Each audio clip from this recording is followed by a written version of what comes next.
Bonjour ma personne personnelle, j'espère que tu vas bien, you know. Donc,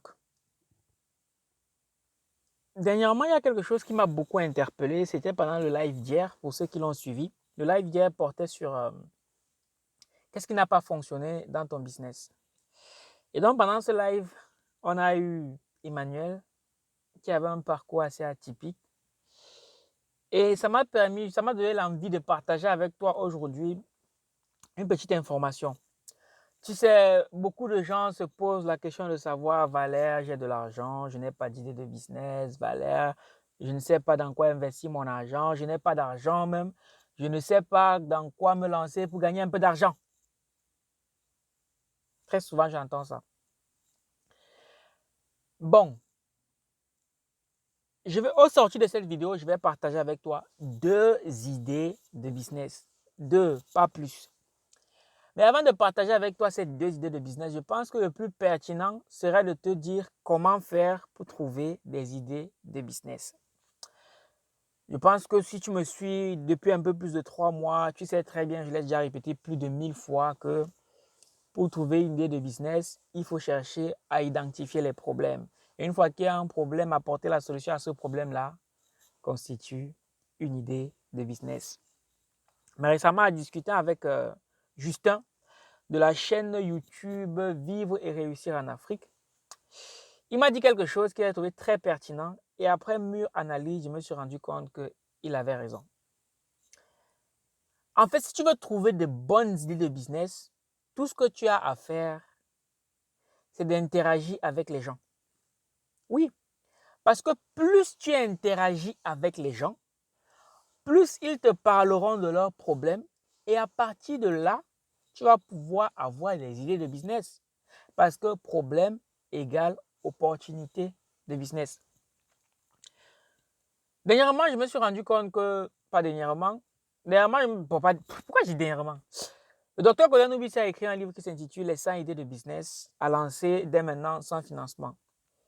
Et quand j'ai suivi la genèse de ce livre, il disait tout simplement que à chaque fois qu'il discutait avec quelqu'un et que cette personne-là se plaignait d'un problème, il notait à chaque fois plus une idée de business, plus une idée de business, plus une idée de business. Ce qui fait que, puisqu'il interagit avec beaucoup de gens au quotidien, tu imagines le nombre de problèmes auxquels il peut faire face et tu imagines donc le nombre d'idées de business qui peuvent germer de son esprit. Je vais aller plus loin. Hier, justement, en discutant avec Emmanuel et avec Darwin, voilà, avec Darwin, eux aussi m'ont présenté des idées de business que j'ai trouvées très intéressantes. Comment j'ai pu mettre le doigt sur ces idées-là? Eh bien, c'est parce que j'ai interagi avec eux. S'ils étaient restés dans mon coin, je n'aurais jamais eu ces idées. Alors, l'idée de business d'Emmanuel, c'est les friperies. Il m'a dit que c'est un business qui est hyper rentable. Donc, tu vas peut-être me dire que, OK, pour le moment, tu n'as pas le capital pour te lancer dans l'achat-revente de friperies. Mais ce que tu peux faire, c'est que tu peux commencer par vendre les habits que tu as chez toi que tu ne portes plus. Tu peux commencer par là. Et si tu me dis que, OK, tu n'as même pas d'habits que tu ne portes plus, que tu peux vendre, eh bien, tu peux profiter de l'idée de business de Darwin. C'est que tu peux tout simplement aller dans une boulangerie, tu prends du pain et tu vas livrer. C'est un boulot qui ne te demande aucun capital d'investissement. Ça te demande juste d'être quelqu'un d'intègre, d'honnête et de travailleur. Mais en termes d'argent, ça ne te demande aucun capital d'investissement. Darwin, lui, en fait, c'est un étudiant. Je crois qu'il a un master. Il réside dans la ville de Douala au Cameroun. Et il m'expliquait que c'est un business que son père lui a légué. Au départ, il négligeait ce business parce qu'il se disait, comment, comme j'ai un master, je vais aller livrer le pain, comment? Donc, quand il s'est lancé dans ce business, en fait, il s'est rendu compte qu'en 3 heures de temps, il pouvait se faire 8000 francs par jour. 3 heures de temps, il travaille, il a 8000 francs. Comment il fait? Il va dans une boulangerie. Bien sûr, il a profité du réseau de son père.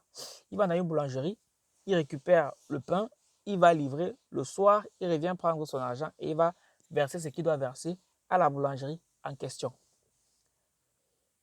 Et maintenant, si tu fais ça, derrière l'argent que tu pourras générer de tes livraisons, tu pourras donc investir pour acheter des vêtements, des chaussures en friperie et revendre. Tu cherches quelqu'un chez qui te fournir, contacte Emmanuel. Si tu ne sais pas comment le contacter, laisse-moi un message. Ou alors, va suivre le direct que j'ai publié fait hier avec Emmanuel et Darwin. Emmanuel a laissé son numéro, lui réside en Italie et lui c'est un grossiste en termes de friperie et tout ce qui va avec. Dans ma personne, je viens de partager avec toi 2 idées de business. Et si tu en veux davantage, cherche à interagir avec beaucoup de gens et écoute leurs problèmes. Donc voilà ma personne, la petite capsule de vidéo que je voulais partager avec toi ce matin. Je te donne rendez-vous à ma prochaine vidéo. Minakano.